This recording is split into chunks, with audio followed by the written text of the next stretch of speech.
Hello everyone, welcome back to my channel Banu speaks. நீங்கள் இப்போ தான் நம்ம சேனலில் ஃபஸ்ட் டைம் பார்க்குறீங்கன்னா ப்ளீஸ் மறக்காமல் சப்ஸ்கிரைப் பண்ணிக்கோங்க. அப்போ தான் அடுத்த வீடியோ போடுறதுக்கு எனக்கு கொஞ்சம் மோட்டிவேட்டாக இருக்கும்.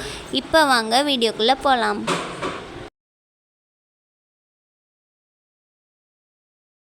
ஹாய் ஃப்ரெண்ட்ஸ், இன்றைக்கி நம்ம சேனலில் ஒரு சூப்பரான சிம்பிளான டேஸ்டியான ஒரு ரெசிபி தான் பார்க்க போகிறோம். என்ன ரெசிபின்னு பார்க்குறதுக்கு முன்னாடி நம்ம சேனலில் இப்போ தான் ஃபஸ்ட் டைம் பார்க்குறீங்கன்னா ப்ளீஸ் மறக்காமல் சப்ஸ்கிரைப் பண்ணிக்கோங்க. அது மட்டும் இல்லாமல் இந்த வீடியோவை நீங்கள் ஷார்ட்ஸில் பார்க்குறீங்கன்னா கீழே லிங்க் இருக்கும், அதை கிளிக் பண்ணி ஃபுல் வீடியோக்கு வந்துடுங்க. லாங் வீடியோ பார்க்குறவங்க அப்படியே கண்டினியூ பண்ணுங்கள். இப்போ வாங்க ரெசிபிக்குள்ளே போகலாம்.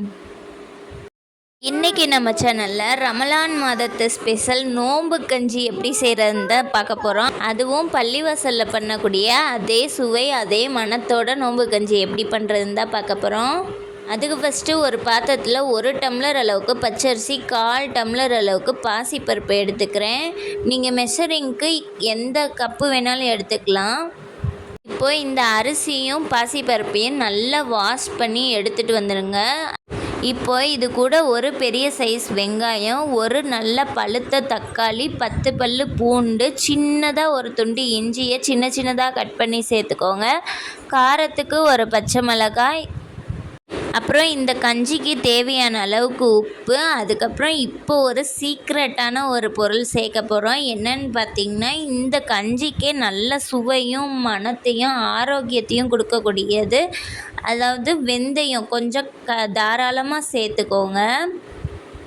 வெந்தயம் சேர்த்ததுக்கப்புறம் இதை ஒரு தடவை கலந்து விட்டுட்டு உப்பு செக் பண்ணிவிட்டு உப்பு தேவைப்பட்டால் போட்டுக்கோங்க. இல்லாட்டா கஞ்சி சமைச்சி முடித்ததுக்கப்புறம் கூட நம்ம உப்பு சேர்த்துக்கலாம். இப்போ குக்கர் மூடியோ போட்டு உங்கள் குக்கருக்கு தகுந்த மாதிரி விசில் விட்டு நல்லா குலைவாக வேக வச்சு எடுத்துக்கோங்க. நான் 5 விசில் விட்டு எடுத்துக்கிறேன். இப்போ 5 விசிலுக்கு அப்புறம் நல்லா ஸ்டீம்லாம் அடங்கினதுக்கப்புறம் ஓப்பன் பண்ணி பார்க்கும் பொழுது இந்த அளவுக்கு தான் வெந்திருக்கு. இதை நல்லா கரண்டியால் மசிச்சு விட்டுக்கோங்க.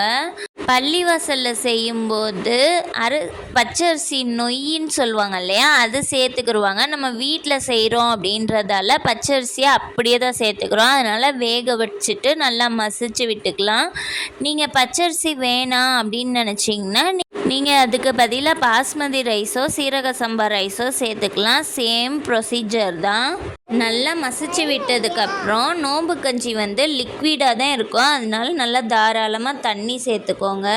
நம்ம தண்ணி சேர்த்துருக்கதால ஒரு தடவை உப்பு செக் பண்ணிவிட்டு தேவைப்பட்டால் சேர்த்துக்கோங்க. இப்போது தண்ணி சேர்த்துருக்கதால ஒரு 5 நிமிஷத்துக்கு நல்லா கொதிக்க வைங்க. கொதித்ததுக்கப்புறமா ஒரு கைப்பிடி நிறைய கொத்தமல்லியும் புதினாவும் தாராளமாகவே சேர்த்துக்கோங்க. கொத்தமல்லி புதினா சேர்த்து ஒரு தடவை கலந்து விட்டதுக்கப்புறம் கொஞ்சமாக தேங்காய் துருவல் சேர்த்துக்கோங்க. நீங்கள் தேங்காய் துருவலுக்கு பதிலாக தேங்காய் பால் கூட சேர்த்துக்கலாம். தேங்காய் பால் சேர்க்கும் பொழுது நல்லா திக்காக க்ரீமியாக கிடைக்கும். ஆனால் உங்களுக்கு பள்ளிவாசலில் சாப்பிடக்கூடிய அதே சுவையும் மணமும் வேணும்னா நீங்கள் தேங்காய் துருவல் கொஞ்சமாக சேர்த்துக்கோங்க.